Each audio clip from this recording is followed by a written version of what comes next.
So picture this, you're walking through the forest, and you come across this, like, thicket, and it's got a bunch of nuts on it, and you think, yeah, I'm hungry, I could deal with that. So you reach down, you pluck one of the nuts off the thicket, and all of a sudden you start getting, like, weird stomach cramps, and you feel like you're being, like, pinched and poked and all that junk, and there's nobody else around, so that's really weird. The only other, like, trace of a human being, or anything alive, in fact, is the very faint smell of tobacco smoke. Chances are you just pissed off Churn-Milk Peg, a fairy or dwarf, depending on who and when you ask, that lives in West Yorkshire and other surrounding areas, who is the patron deity, semi-deity, protector spirit thing of unripe nuts. And I'm gonna tell you about her.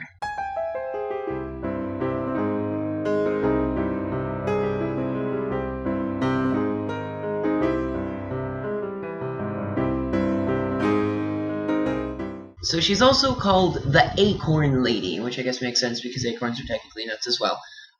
She is from the folklore of, like I said, West Yorkshire, which is in England, of course, for anyone who is uneducated.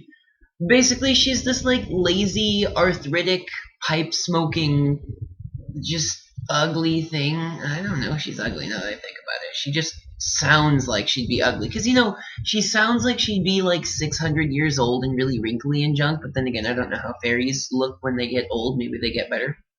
Anyway, whatever the case is, she's used as, like a nursery bogey story kind of thing to have children not pick unripe food and eat it, because if you do, then you might get poisoned because the unripe food is not good for you.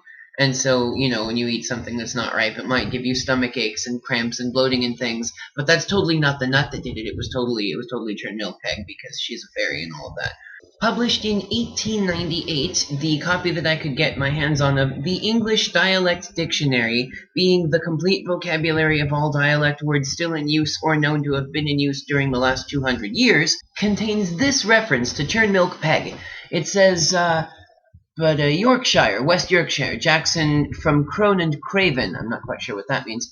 Churn-Milk Peg is a being, perhaps peculiar to craven. Her employment is to protect the nuts, when in the pulpy state called churn milk, from being gathered by naughty children.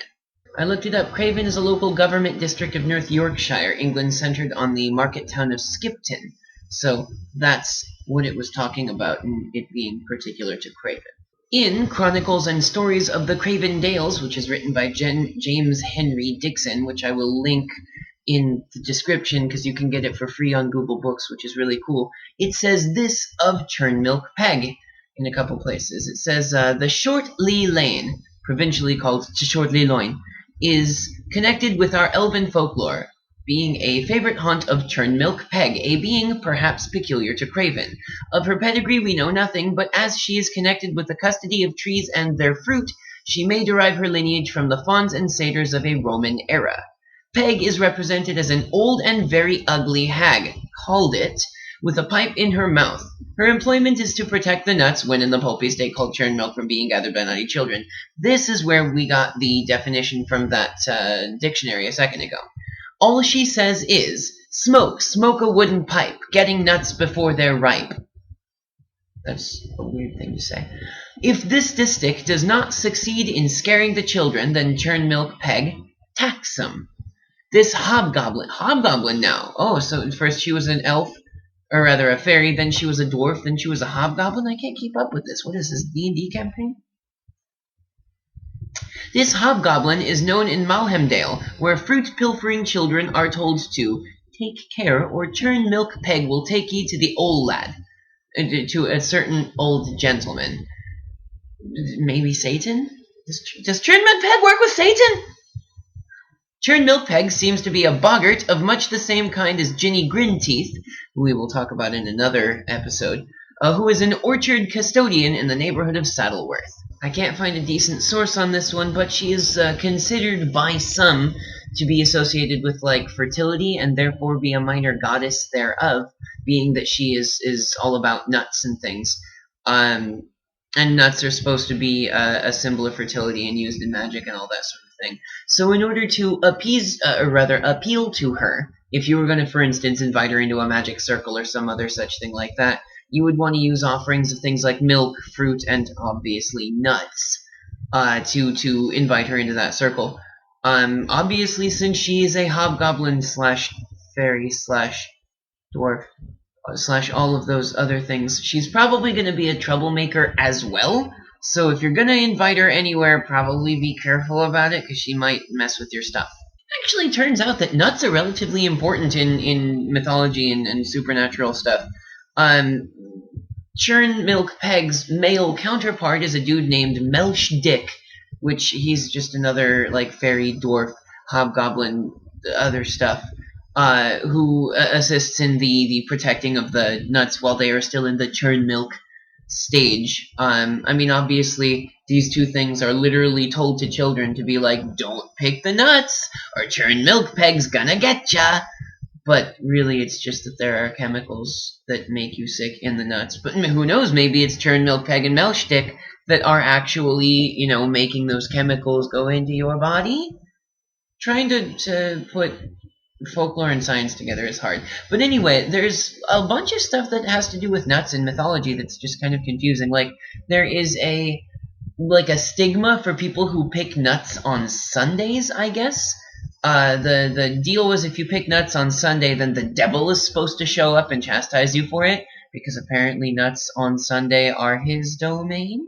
Of peculiar note is that this Churn-Milk Peg, while she's like super arthritic and lazy and ugly and old and things, apparently doesn't like it when other people are lazy. So like if you are caught asleep under her tree or something like that, she'll come up and like pinch you and poke you and do all the other, like, it doesn't seem like she can really do that much damage, because she pinches and pokes and gives you stomach aches.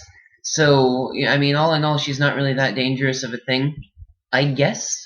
So being that this is the first of a series of, I guess, episodes or videos about deities and folklore and that kind of thing that I'm totally gonna be doing, I feel like I should mention that I found that there's a sort of index of folk literature. Let's see, it's Stith Thompson's Motif Index of Folk Literature, where it classifies all kinds of deities and gods and that kind of thing in specific like categories, I guess.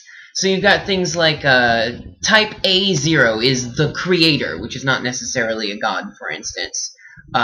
Type, for instance, A311 is the conductor of the dead, which that sounds rad. We should totally look into that one. Churn-Milk Peg is taken from category A405, nature, which is under subsection A400 to 499, which is gods of the earth in the human sphere, which is very specific. Like, this guy must have done a lot of work for this stuff.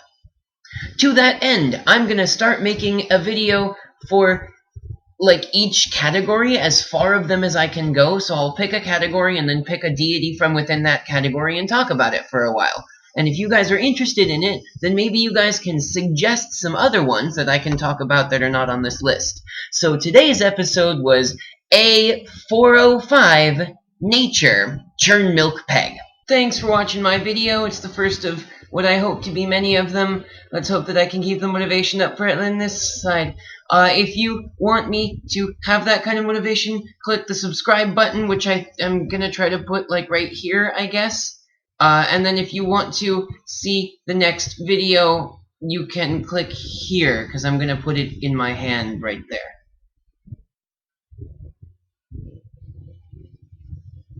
You gonna do that? You gonna click on it?